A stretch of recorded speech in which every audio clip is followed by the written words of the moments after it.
Dalam kes kontrak kerja-kerja sambungan LRT Ampang yang bernilai lebih 1 bilion ini, Datuk Seri Najib pada minggu lepas telah melahirkan hasrat beliau untuk menganugerahkan kontrak tersebut kepada konsortium George Ken.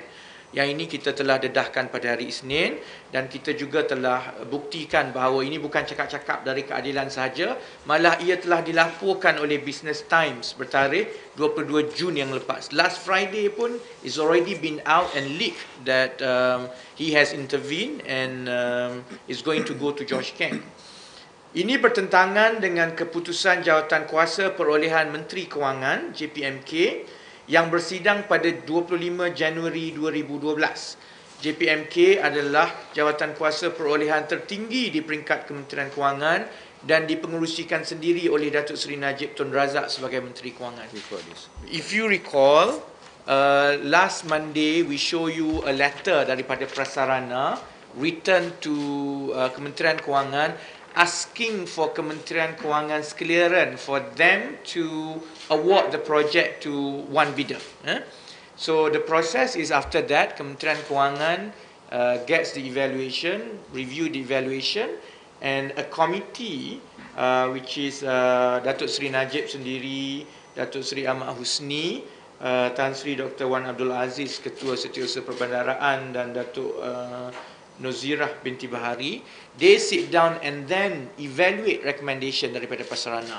Yang kita tunjukkan hari ini ialah minit keputusan mesyuarat tersebut yang secara jelas saya bacakan perkara 1, perakuan Lembaga Pengarah Prasarana Negara berhad bagi melantik penenda 18 iaitu PDA Konsortium tidak dipertimbangkan, sebaliknya meluluskan pelantikan petenda 48 Balfour BT Invensys Consortium sebagai dan seterusnya. So ini adalah keputusan tertinggi kerajaan menolak cadangan Prasarana, apatah lagi tak ada nama George Ken disebut langsung. Keputusan mesyuarat JPMK dengan rujukan T/M/1/1/2012 dengan secara jelas menolak cadangan Prasarana Negara untuk melantik PDA Konsortium sebagai kontraktor projek ini. Sebaliknya, JPMK mengarahkan supaya pakej kontrak itu dianugerahkan kepada konsortium Balfour BT Invensys pada harga 1.013 bilion. Keputusan itu ditandatangani sendiri oleh Datuk Seri Najib Tun Razak sebagai Menteri Kewangan, juga oleh Datuk Seri Ahmad Husni Hanazlah sebagai Menteri Kewangan kedua dan Tan Sri Dr. Wan Abdul Aziz Wan Abdullah sebagai Ketua Setiausaha Perbandaraan seperti yang saya tunjukkan di dalam lampiran.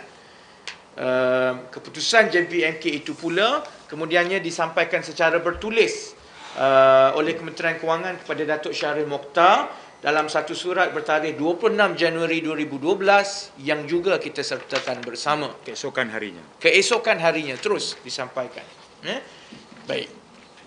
Jadi rentikan keputusan ini menimbulkan persoalan-persoalan berikut yang perlu dijawab segera oleh Datuk Seri Najib Tun Razak. Pertama, kenapakah konsortium George Ken begitu yakin akan memenangi kontrak ini seperti yang dilaporkan oleh media kebelakangan ini, walaupun keputusan anugerah kontrak telah dibuat seawal 25 Januari 2012. The decision has been made all the way in January, but if you refer to reports, to internet, to interviews dengan George Ken, they have maintained all along that they will get this contract. And this was confirmed in Business Times, published on 22nd June. So, maksudnya, walaupun jawatan kuasa Kementerian Kewangan telah pun buat keputusan, masih lagi ada pelbagai lobby dan juga campur tangan di luar. Sebab itu kita merasakan George Ken begitu yakin dan dia tak malu-malu dalam surat khabar dan sebagainya menyebut bahawa dia akan dapat kontrak ini.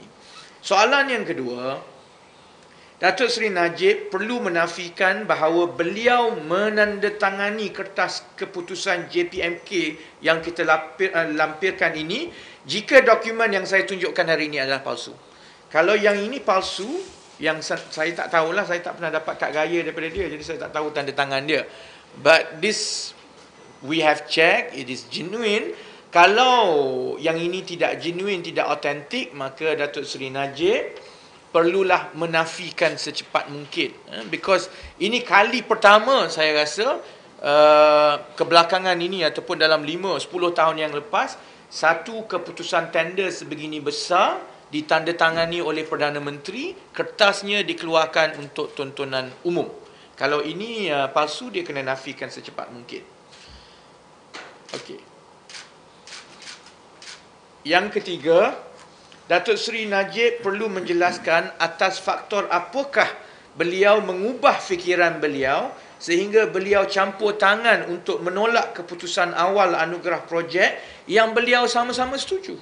Kalau pada 25 Jun 2012 dia sudah bersetuju mengikut 25 Januari 2012, beliau dah setuju, dia dah semak semua. Kenapa selepas itu beliau ubah fikiran dan kemudian tolak kembali keputusan beliau yang awal itu yang dipersetujui secara telus dengan peringkat kementerian dan juga peringkat prasarana.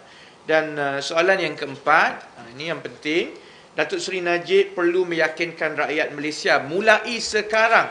He cannot keep silence on this kerana lebih banyak dokumen yang akan keluar. He needs to convince bahawa campur tangan beliau dalam anugerah projek ini langsung tidak ada unsur rasuah ataupun penyelewengan.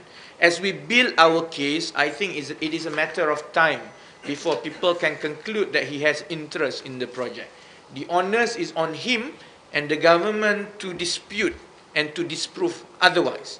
Jika tidak, saya tak maulah diserang oleh cyber trooper UMNO bertalu-talu dalam Twitter bahawa kita buat fitnah. This is not. It is only a matter of time kalau this come unchallenged by Datuk Seri Najib sendiri, bahawa his hands is because he has interest in this project. Jadi keadilan akan terus menunggu maklum balas daripada Datuk Seri Najib berhubung perkara ini, dan seperti yang kita janjikan setiap 2 hari kita akan teruskan minggu ini dan minggu akan datang. Pun begitu, saya setakat ini dengan segala siasatan yang kita dah teliti, dokumen yang kita telah kumpul, saya yakin bahawa campur tangan Datuk Seri Najib sudah pun melanggar etika pentadbiran telus dan berbaur penyelewengan kuasa. Kalau dalam kes tertentu satu arahan atau satu kenyataan verbal sudah dikira salah satu penyelewengan kuasa, apatah lagi dalam keadaan begini. Oleh yang demikian, keadilan akan membuat satu laporan polis dan laporan SPRM terhadap Datuk Seri Najib pada hari Jumaat 29 Jun ini untuk mendesak supaya perkara ini disiasat secepat mungkin. MalaysiaKini.com. Pada Malaysia Kini. Pada Malaysia Kini.